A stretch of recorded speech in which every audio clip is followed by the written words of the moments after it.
সুপ্রিয় দর্শক, সবাইকে আমন্ত্রণ জানাচ্ছি বিকন ফার্মাসিউটিক্যালস পিএলসি নিবেদিত ক্যান্সার জয়ের আজকের পর্বে। আমাদের আজকের আয়োজনটি এটিএন বাংলা অনলাইনের ফেসবুক পেজে সরাসরি সম্প্রচারিত হচ্ছে। আপনাদের সাথে পুরো আয়োজন জুড়ে আমি আছি ডক্টর ফারজানা আলী। আমাদের আজকের আয়োজন সৌজন্যে অ্যাকোয়াপ্লাট জেলোপ্লেট অ্যাকোয়া। দর্শক, পুরো মার্চ মাসটি ক্যান্সার সচেতনতা মাস, অর্থাৎ বিশেষ করে কোলোরেক্টাল ক্যান্সার সচেতনতা মাস মার্চ 2025। আর এই মার্চ মাসকে সামনে রেখে আমাদের এই আয়োজন। এবং আজকে আমাদের আলোচনার বিষয় কোলোরেক্টাল ক্যান্সার। আর এই বিষয়ে আলোচনায় আমাদের সাথে সম্পৃক্ত হয়েছেন একজন বিশেষজ্ঞ চিকিৎসক। আজ আমাদের মাঝে উপস্থিত আছেন ডাক্তার মোহাম্মদ মেহবুব আহসান, সহকারী অধ্যাপক, রেডিয়েশন অনকোলজি বিভাগ, জাতীয় ক্যান্সার গবেষণা ইনস্টিটিউট ও হাসপাতাল। স্যার, আপনাকে আমন্ত্রণ জানাচ্ছি আমাদের আজকের আয়োজনে। কেমন আছেন আপনি? আছি ভালো। ধন্যবাদ আপনাদেরকে আমন্ত্রণ জানানোর জন্য। স্যার, আপনাকে অসংখ্য ধন্যবাদ। আমরা জানি আপনি অত্যন্ত ব্যস্ত। তারপরও আপনার ব্যস্ততম সময় থেকে আমাদেরকে দেওয়ার জন্য। স্যার, শুরুতেই বলছিলাম পুরো মার্চ মাসটি হচ্ছে কোলোরেক্টাল ক্যান্সার সচেতনতা মাস। এবং শুরুতেই আমি আমাদের দর্শকদের জন্য একটু জানতে চাই যে কি উপসর্গ প্রকাশ পেলে একজন রোগী বুঝতে পারবেন যে সে কোলোরেক্টাল ক্যান্সারে আক্রান্ত হয়েছে? এখন প্রাথমিক অবস্থায় কোলোরেক্টাল ক্যান্সার আক্রান্ত হলে সাধারণত বাওয়েল হ্যাবিটের পরিবর্তন হতে পারে। কোলনে যদি হয়, আগে যেরকম বাওয়েল হ্যাবিট ছিল সেটা চেঞ্জ হয়ে যেতে পারে। পেটে ব্যথা হতে পারে। তারপর রেকটামের দিকে যদি হয়, স্টুলের সাথে রক্ত যেতে পারে। তারপর অনেক সময় বেশি যদি বেড়ে যায় তাহলে অবস্ট্রাকশন মানে পায়খানা আটকে যেতে পারে। আর ইভেন কোলনের ক্ষেত্রে যদি সেটা বেশি বাড়ে তাহলে পারফোরেশন হয়ে যেতে পারে। অনেক ক্ষেত্রে পেটে পেশি বেড়ে গেলে হয়তো পেটে পানি চলে আসতে পারে এবং ওজন কমে যেতে পারে। এগুলোই কোলোরেক্টাল ক্যান্সারের লক্ষণ। স্যার, এই যে লক্ষণগুলো প্রকাশ যখন পাবে, আসলে কি ধরনের পরীক্ষা-নিরীক্ষার মাধ্যমে শনাক্ত করা যায় যে সেই রোগীটি কোলোরেক্টাল ক্যান্সারে আক্রান্ত হয়েছে? কি পরীক্ষার প্রয়োজন পড়ছে? জি, জি। যদি স্টুল রিলেটেড যদি কোনো সমস্যা হয়, বাওয়েল হ্যাবিট এর যদি কোনো সমস্যা হয়, তাহলে একটা কোলোনোস্কোপির মাধ্যমেই কিন্তু কোলন এবং রেকটামের আ কোনো প্যাথোলজি, যেকোনো প্যাথোলজি ইজিলি ডায়াগনোসিস করা যায়।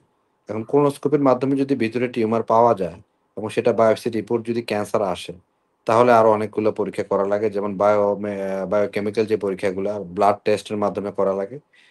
সেগুলা হওয়ার পর স্টেজিং এর জন্য সিটি স্ক্যান এবং এমআরআই করা যেতে পারে। অ্যা সেগুলা আ করার পর আসলে আমরা প্রপার স্টেজিং হওয়ার পর তারপর আমরা চিকিৎসার দিকে আগাই। স্যার, আমরা তো আসলে আগে চিন্তা করতাম যে ক্যান্সার আসলে বয়োজ্যেষ্ঠদের হয়ে থাকে। কোলোরেক্টাল ক্যান্সারে কি আসলে কোনো বয়স নির্দিষ্ট আছে নাকি যেকোনো বয়সেই সমস্যাটি পরিলক্ষিত হয়?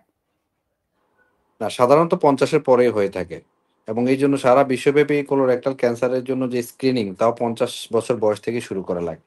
কিন্তু ইদানিং কিছু কম বয়সেও লক্ষ্য করা যাচ্ছে। যেমন আমাদের দেশে আমরাও ৩০-৪০ বছরেও কোলোরেক্টাল ক্যান্সার অনেক পাচ্ছি। সুতরাং সেটা আগে যে সিনারিও ছিল যে ৫০ এর আগে সাধারণত হয় না। কিন্তু সেটা এখন আস্তে, আস্তে পাল্টে যাচ্ছে। এখন আর্লি এইজ এও আমরা অনেক কোলোরেক্টাল ক্যান্সার ডায়াগনোসিস করতে হচ্ছে এবং পাচ্ছি। স্যার, দেখা যায় যে ক্যান্সার যখন হয় আমরা অনেক সময় বলি যে খাদ্যাভ্যাস, আমাদের তো অনেকটাই ফুড হ্যাবিট অর্থাৎ খাদ্যাভ্যাস এবং জীবনযাত্রার অনেকটাই পরিবর্তন হয়েছে। এবং আমরা কিন্তু বলে থাকি যে ক্যান্সারের ক্ষেত্রে অনেকটাই প্রভাবিত করে। খাদ্যাভ্যাস কি কোলোরেক্টাল ক্যান্সারকে কোনোভাবে প্রভাবিত করছে কিনা? হ্যাঁ, খাদ্যাভ্যাস অবশ্যই করে। কোলোরেক্টাল ক্যান্সারের মূল হওয়ার যে কারণ তার ভিতরে রেড মিট যেটা লাল মাংস যেটা বলি সেটা যারা বেশি খায় তাদের কিন্তু এটা হওয়ার ঝুঁকি বেশি থাকে। তারপর যারা জাঙ্ক ফুড, ফাস্ট ফুড এগুলো বেশি খায় এবং শাক-সবজি, ফলমূল, ফাইবার জাতীয় খাবার যারা কম খায় তাদেরও কিন্তু এটা হওয়ার ঝুঁকি বাড়ে এবং মানে ফাইবার ওবেসিটি কনটেনিং ওঠে। খাবার যারা কম ফাইবার খায় কনটেনিং তাদেরও খাবার। হবে। স্যার, এই সময়টা তো যেহেতু আমাদের এখন পবিত্র মাহে রমজান চলছে। আমরা ইফতার এবং সেহরিতেও খাদ্যাভ্যাসে পরিবর্তন হয়েছে এবং অনেকটাই ভাজাপোড়াটা বেশি খাওয়া হচ্ছে।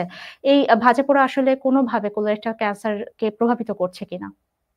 অবশ্যই যে নাইট্রোসামাইন জাতীয় যে প্রোডাক্ট গুলো আছে মানে তেল থেকে যে তেল, চর্বি এগুলা থেকে যেই এন্ড প্রোডাক্ট যেটা বের হয় যে সেটাও কিন্তু কার্সিনোজেনিক। যার ফলেও কিন্তু যেকোনো ক্যান্সার হওয়ার জন্য স্টোমাক, কোলন, রেকটাম ক্যান্সার হওয়ার ক্ষেত্রে একটা ঝুঁকি বেড়ে যায়।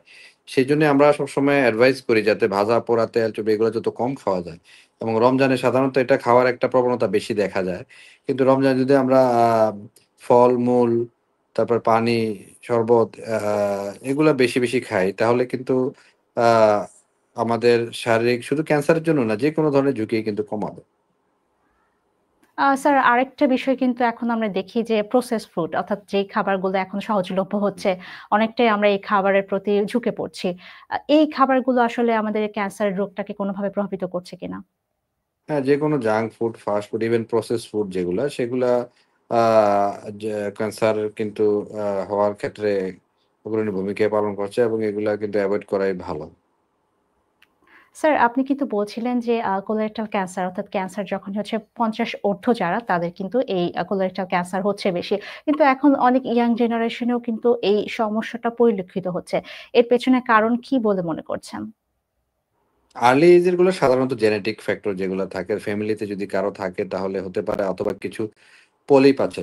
ফ্যামিলিয়াল অ্যাডেনোমায়োসিস পলিপ বলে, অথবা এইচএনপিসিসি, হেরিডিটারি নন পলিপোসিস কোলন ক্যান্সার যেগুলো বলে, অথবা যাদের ইরিটেবল বাওয়েল সিনড্রোম, মানে কিছু ডিজিজ থাকে কোলনের, সেগুলো যাদের থাকে প্রি এক্সিস্টিং, তাদের হওয়ার চান্স থাকে।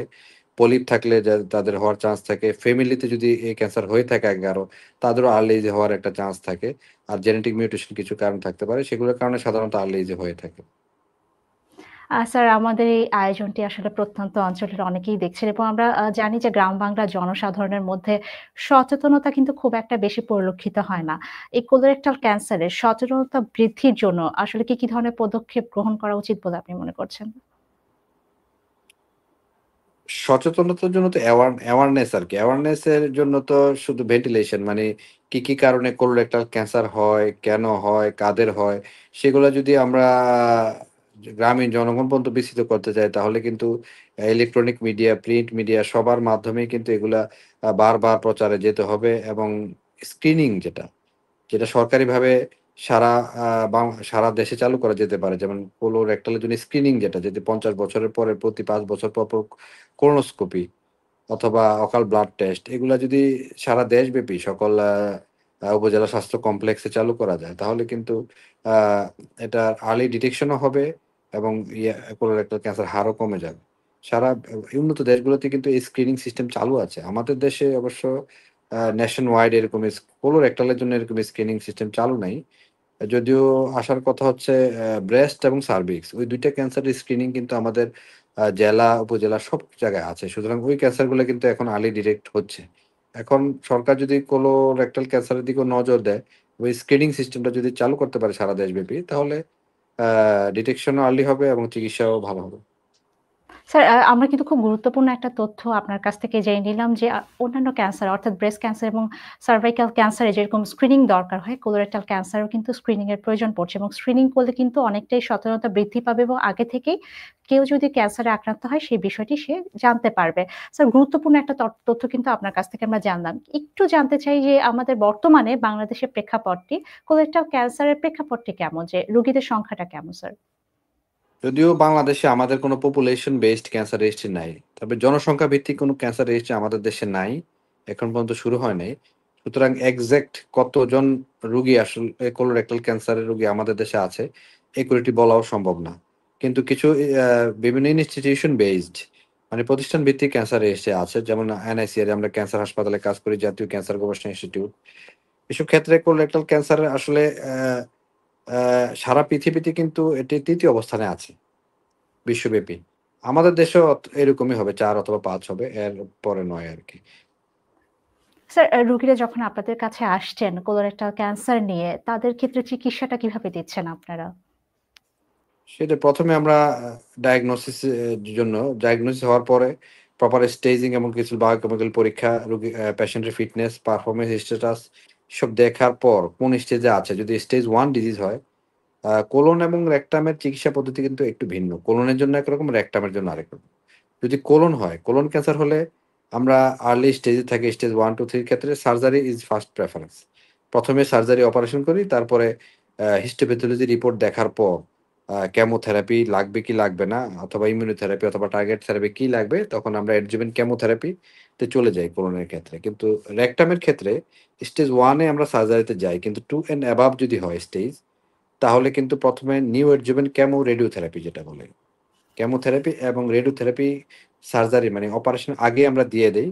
তারপর সার্জারি তারপর ফলো আপ অথবা যাওয়া হয়ে থাকে। তার মানে রেকটামের ক্ষেত্রে চিকিৎসা পদ্ধতিতে কেমো রেডিওথেরাপি সার্জারি আগেই এবং কোলনের ক্ষেত্রে সার্জারির পরে কেমোথেরাপি এবং কোলনের ক্ষেত্রে কোনো রেডিওথেরাপির সাধারণত প্রয়োজন হয় না।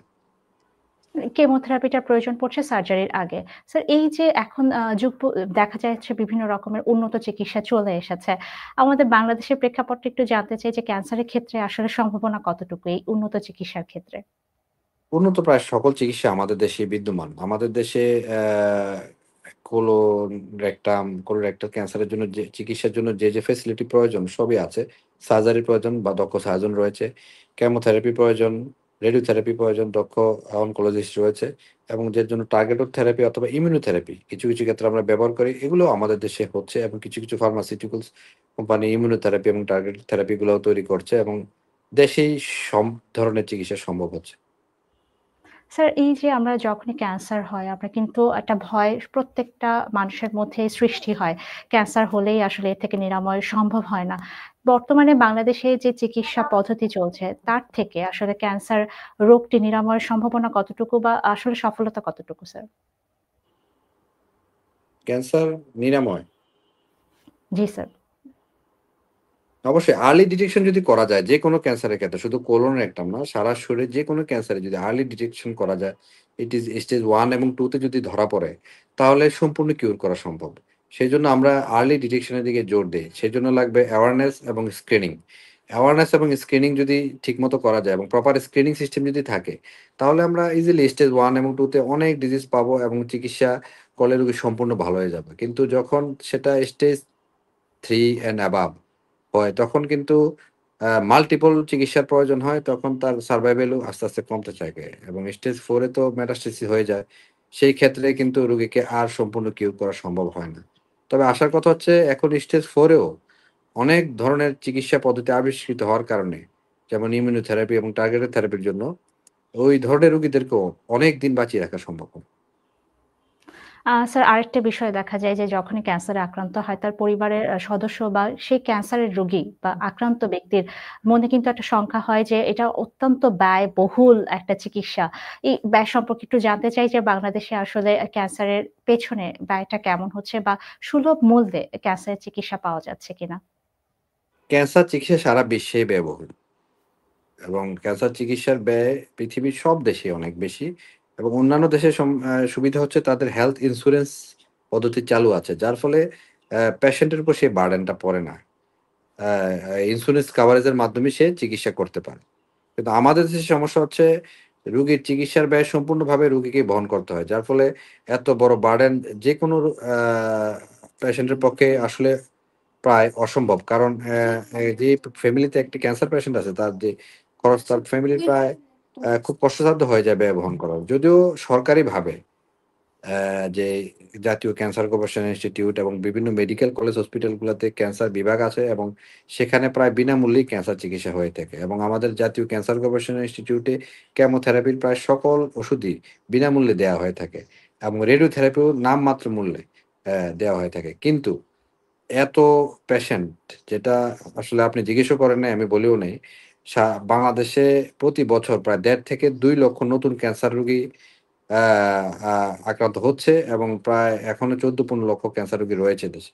এত বেশি সংখ্যক ক্যান্সার রোগীর চিকিৎসা কিন্তু এই সরকারি জাতীয় ক্যান্সার গবেষণা ইনস্টিটিউটের মাধ্যমে চিকিৎসা করা প্রায় অসম্ভব। সেজন্য দীর্ঘ লাইন থাকে এবং রোগীরাও আ চিকিৎসা পেতে দেরি হয়।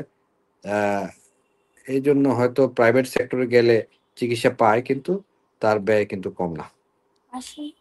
অসংখ্য ধন্যবাদ স্যার। আমরা কিন্তু গুরুত্বপূর্ণ কিছু তথ্য পেলাম এবং আরেকটি বিষয় একটু জানতে চাই যে ক্যান্সারে আক্রান্ত রোগীরা যদি সঠিক সময়ে চিকিৎসা গ্রহণ না করে সেক্ষেত্রে আসলে কি ধরনের জটিলতার সম্মুখীন হতে পারেন একজন কোলোরেক্টাল ক্যান্সারে আক্রান্ত রোগী? সঠিক সময়ে চিকিৎসা না করলে সে যদি স্টেজ 1 এ থাকে তাহলে তার স্টেজ আপ হয়ে 4 হয়ে যাবে। তখন স্টেজ 4 ডিজিজ যদি হয় তার পেটে পানি চলে আসতে পারে, অবস্ট্রাকশন হতে পারে। তার মানে তার যে স্টুল পাস হওয়া বন্ধ হয়ে যেতে পারে। আ যেকোনো লিভারে মেটাসিস হতে পারে, লাং মেটাসিস হতে পারে। এসব জায়গায় ছড়িয়ে গেলে তার শ্বাসকষ্ট হতে পারে, তার লিভারে গেলে ক্ষুধা-মন্দা, জন্ডিস, ব্রেইনে চলে গেলে স্ট্রোক করতে পারে। তখন ওই সিম্পটম অনুযায়ী তাকে চিকিৎসা করা লাগে। চিকিৎসা প্রাথমিক অবস্থায় না করলে স্টেজ বাড়লে তখন কিন্তু আ চিকিৎসা করাও কঠিন হয়ে যায়। তার কিন্তু ব্যয়ও বাড়ে, চিকিৎসার পদ্ধতিও বাড়ে। সুতরাং আর্লি চিকিৎসা করাই বেটার। এটা সুতরাং কোন সিম্পটম যদি দেখা দেয় কারোই, যেকোনো পেশেন্টের দেরি না করে সাথেই নিকটস্থ চিকিৎসকের কাছে যাওয়া লাগবে। সেটা সার্জন হোক অথবা অনকোলজিস্ট, যে একজনের কাছে গেলেই সে প্রপার গাইডেন্স মানে পরামর্শটা দিতে পারবে কোথায় তার যাওয়া লাগবে পরবর্তী চিকিৎসার জন্য। স্যার এই যে কোলোরেক্টাল ক্যান্সার নিয়ে কিন্তু আপনি অত্যন্ত গুরুত্বপূর্ণ কিছু তথ্য এবং পরামর্শ আমাদেরকে দিচ্ছিলেন। এই কোলোরেক্টাল ক্যান্সারে আক্রান্ত রোগীর ক্ষেত্রে ফলো আপ টি আসলে কতটা গুরুত্বপূর্ণ বা অনেক সময় দেখা যায় তারা কিন্তু ফলো আপ এ আসে না। একটু ফলো আপ এর বিষয়ে জানতে চাই। চিকিৎসা শেষের পরে ফলো-আপ ও কিন্তু একটা গুরুত্বপূর্ণ বিষয়। কারণ আ সাধারণত ১ম ২ বছরের ভিতরে যেকোনো ক্যান্সারে ফিরে আসার একটা চান্স থাকে। সেজন্য ১ম ২ বছর ৩ মাস পর যদি ফলো-আপ টা করা হয়, তাহলে কোনো ডিজিজ যদি ফিরে আসতেও চায় তাহলে আমরা তাৎক্ষণিক সে ব্যাপারে ব্যবস্থা নিতে পারি আরকি।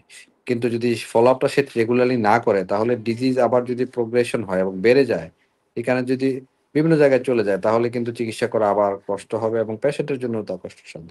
সেজন্য নিয়মিত ফলো-আপ ও একটা চিকিৎসারই অংশ আসলে। স্যার কোলোরেক্টাল ক্যান্সারের রোগীদের চিকিৎসার বিষয়ে কিন্তু আপনি বলছিলেন। এই সময়টাতে অর্থাৎ চিকিৎসা গ্রহণ যখন তারা করবে তখন কি ধরনের সতর্কতা অবলম্বন করলে তারা অনেকটাই নিরাময়ের কাছাকাছি যেতে পারবে? একটু সতর্কতা সম্পর্কে জানতে চাই স্যার। সতর্কতা হচ্ছে সিম্পটম যদি দেখা দেয়, যেমন আ বাওয়েল হ্যাবিট যদি তার প্রতিদিনের যে বাওয়েল হ্যাবিট সেটা যদি পরিবর্তিত হয়ে যায়।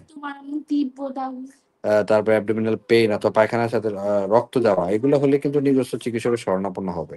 এই সতর্ক থাকতে হবে আর্লি ডিটেকশন এর জন্য। অথবা তখনও যদি হয়ে যায় তাহলে দ্রুত চিকিৎসা নিতে হবে।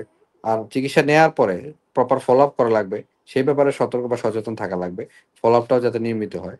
তাহলেই কিছুটা আ আ ভালো থাকতে পারবে। আর না হওয়ার জন্য তো আগে যেটা বললাম লাইফস্টাইল মডিফিকেশন, যেটা পরিমিত আহার, আ পুষ্টিকর খাবার, শাক-সবজি, ফলমূল, ফাইবার জাতীয় খাবার বেশি খাওয়া, রেড মিট, জাঙ্ক ফুড, তেল ভাজা, আ তেল চর্বি এগুলা কম খাওয়া এবং নিয়মিত যদি আমরা একটু প্রতিদিন যদি ৪০ মিনিট হাঁটি এবং ওজন যদি কমানোর চেষ্টা করি, পরিমিত ব্যায়াম করি, তাহলে সেগুলো প্রোটেক্টিভ রোল হিসেবে কাজ করবে।